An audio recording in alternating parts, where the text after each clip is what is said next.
Having firmly established itself as one of the premier developers in the industry with games like Prey, Dishonored, and its follow-ups, anytime a new Arkane game is around the corner, it's hard not to sit up and take a notice. The studio's next game, Redfall, is fast approaching its launch, and even though it's looking to diverge from the path that Arkane has followed in the past a little bit, it's still very much looking like a game that's going to be worth diving into, and one that, alongside everything new it's trying, is going to continue to do the sort of things that Arkane has built its reputation on over the years. Ahead of its release on May 2nd, here we're going to take a look at some key details that you should know about the game.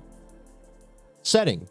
Arkane's games have taken us to some pretty fantastical locations in the past, from the plague-ridden city of Dunwall in Dishonored to the eerily isolated space station of Talos 1 in Prey. But with Redfall, the developer is going to take some of those sensibilities and that weirdness and blend them with a nice dose of groundedness. The shooter is set in the titular town of Redfall, which is situated on an island off the coast of Massachusetts, and you can expect it to be brimming with all the details of a small, quaint American town. Corner stores, baseball fields, peaceful neighborhoods, or well, they used to be peaceful once, not so much anymore now. Story. The town of Redfall has seen better days. Once quaint and peaceful, it now faces a terrifying threat in the form of a plague of literal vampires that have taken over the town and now rule it with an iron grip. And they've done more than just that. For starters, they've blocked out the sun, with the town now looming in the oppressive shadow of a constant eclipse, so that even when it's daytime, it's not very bright out, which makes sense, they are vampires after all. In addition to that, the vampires have also pushed back the sea off the coast of Redfall, which means the town is now completely isolated from the rest of the world. No one comes in and no one goes out. Where these vampires came from is clearly going to be one of Redfall's biggest mysteries, but Arkane has said that it's not leaning into supernatural explanations all that much. Redfall's vampires are, instead, more sci-fi vampires. Think experiments gone wrong, likely down to a company called Avum Laboratories, which was researching a miracle cure based on blood from a special test subject, which then led to the elite classes of the town infecting themselves with that cure.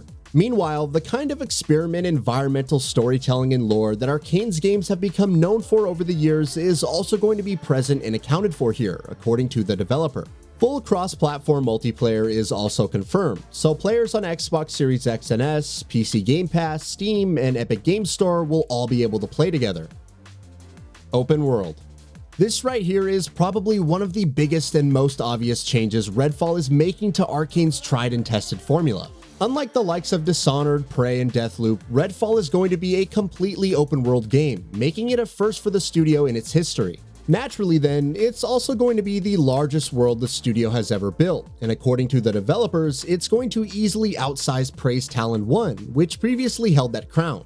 Players can also expect plenty of environmental diversity. There will be all sorts of neighborhoods and areas that you'd expect to see in a small American town, but there's definitely going to be a very spooky vibe to all of it, given all the vampires crawling about. Meanwhile, you can also look forward to a variety of different landmarks, including dark and eerie forests, a lighthouse that towers over the island on the coast, and more. Structure. Given the fact that Redfall is shifting to an open world approach, it's also going to be structured a little differently than past Arkane titles. Our goal is going to be to take the town back from the vampires and send them back to the depths of hell, which means we'll be going through the titular setting neighborhood by neighborhood and regaining control of it piece by piece. Plenty of safe houses will be scattered about the open world, where players will meet with NPCs and accept missions and side quests, which will culminate with players squaring off against a powerful vampire that rules over a specific neighborhood in large-scale showdown battles. The vampires in charge of the town, however, won't quietly sit back and let you fight against them to your heart's content. As you take down more and more of them, especially ones higher in their ranks, they'll send after you a special enemy variant known as the Rook, a recurring enemy who will frequently appear to take you down as you kill more vamps and complete side quests. Co-op details. Another area where Redfall is going to differ from Arkane's past games quite a bit is its inclusion of 4-player co-op. The developer insists that, like its previous games, solo gameplay is still a major point of emphasis, to the extent where they even recommend that players go through the game by themselves first before jumping into it with friends. However, mixing together different characters with unique abilities in a 4-player party is, as you might expect, going to bring a very different flavor to the proceedings, and a very different pace to the moment-to-moment gameplay. How exactly will co-op function though? Well, for starters, it'll be untethered, so even if multiple players are playing together, if one wants to go off in a completely different direction and do their own thing far away, they will have the option to do so. It's also been confirmed that all 4 players will be able to play as the same character, since Redfall is putting plenty of emphasis on builds and loadouts, so even 2 of the same character are likely going to play in very different ways. Sadly, one foible that likely many are going to be annoyed by is the fact that the story progression is going to be tied to the host. Solo details.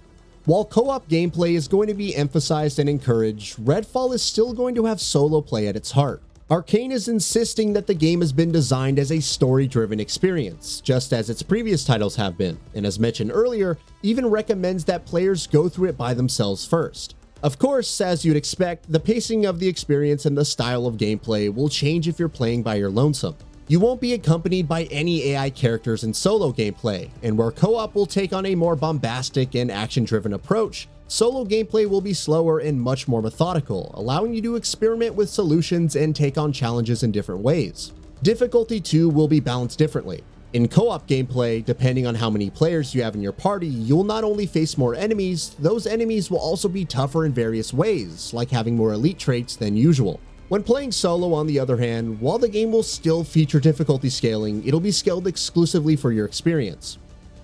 Characters. Redfall will focus on a core cast of 4 different playable characters, each with unique personalities, abilities, and stories. Though once you pick one of them to play as, you'll be locked into that choice and won't be able to swap to a different character mid-game. Who exactly are these characters though? There's Layla Ellison, who used to be a biomedical engineering student before things went south in the town of Redfall. To rid herself of some of the massive student debt she had accrued, she decided to take part in a medical trial at Avum Therapeutics, which ended up granting her telekinetic superpowers. Then there's Devinder Crowsley, an author and an inventor who used to spend his time traveling the world as a cryptid hunter.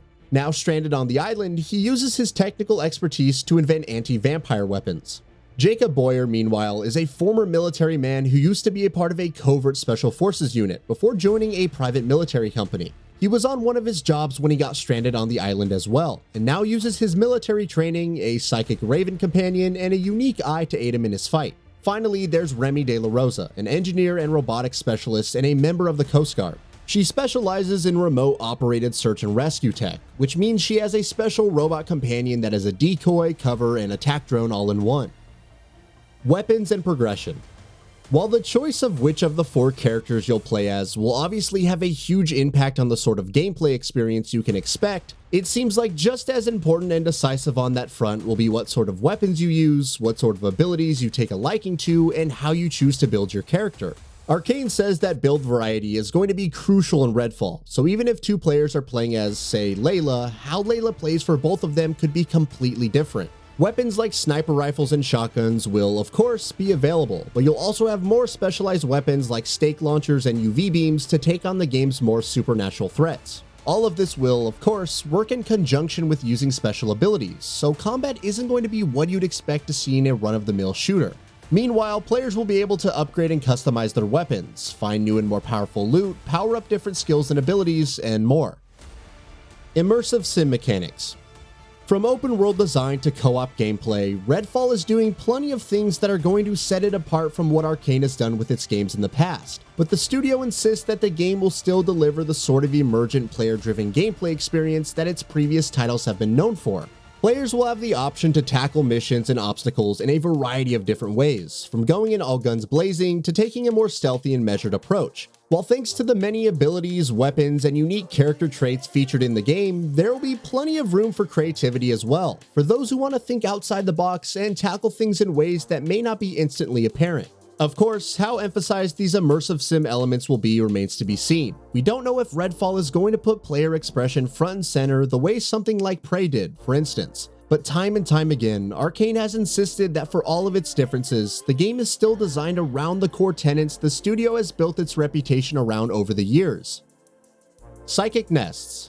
Arkane games have always been known for getting really weird and trippy from time to time, and that's very much going to be the case with Redfall as well. A lot of the game will see players going into fairly ordinary locations and buildings as part of their missions and side missions, from movie theaters and breweries to lighthouses and what have you. But some unique missions will see you traveling into psychedelic locations where the vampires rule all. Known as nests, these are scattered all throughout the map and will feature plenty of randomization, which in turn means they have been designed as replayable challenges. When you enter a nest, your goal will be to travel into its depths, find its heart, and destroy it, all while fighting off hordes of vampires, of course. Once the heart is destroyed, you'll have a short window to collect your loot and escape before the entire nest collapses. Enemy types. As you go through the town of Redfall, you'll be squaring off against a variety of different enemies. The stars of the show, however, are obviously going to be the vampires themselves, and these will come in many different shapes and sizes as well. Some of the ones that have been shown and detailed so far are Watchers, anti-stealth enemies who shoot light beams from their eyes and alert their companions if they spot an enemy. Anglers, who are pale, fast-moving foes that can shoot beams of energy at you that deal deadly damage. Shrouds, who can blanket an entire area in darkness to blind you. And more, including some specialized and elite vampires who will be at the very top of the food chain, presumably like the Rook, who we spoke about earlier. Enemy variety is clearly going to be at the forefront of the experience in Redfall, with each different type having specialized strengths and weaknesses that will require players to take them on in different ways. Always online. This is one particular piece of information about the game that hasn't gone down well with a lot of people, predictably enough. Arkane has confirmed that Redfall is going to require a persistent internet connection if you want to play it. For a co-op game, that's not exactly a surprise. The catch, however, is that even for those who play the game completely solo, it will still be an always online experience, which is something that's always nothing short of a bummer. Arkane has, to its credit, said that it's already working on a fix for this, so that at least solo players can play the game offline if they want to, but it remains to be seen how long after launch this fix will arrive. No microtransactions. It's also been confirmed that Redfall isn't going to have any in-game store or any microtransactions whatsoever. There will be plenty of cosmetic customization options for players to fiddle around with, but any and all cosmetics you see in the game, barring those that are exclusively tied to the Deluxe Edition, will be earned and unlocked through gameplay. Post-launch support.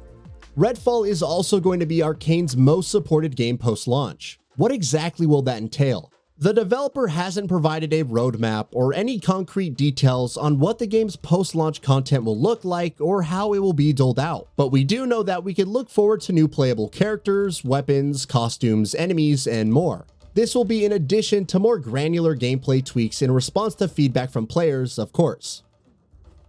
PC requirements.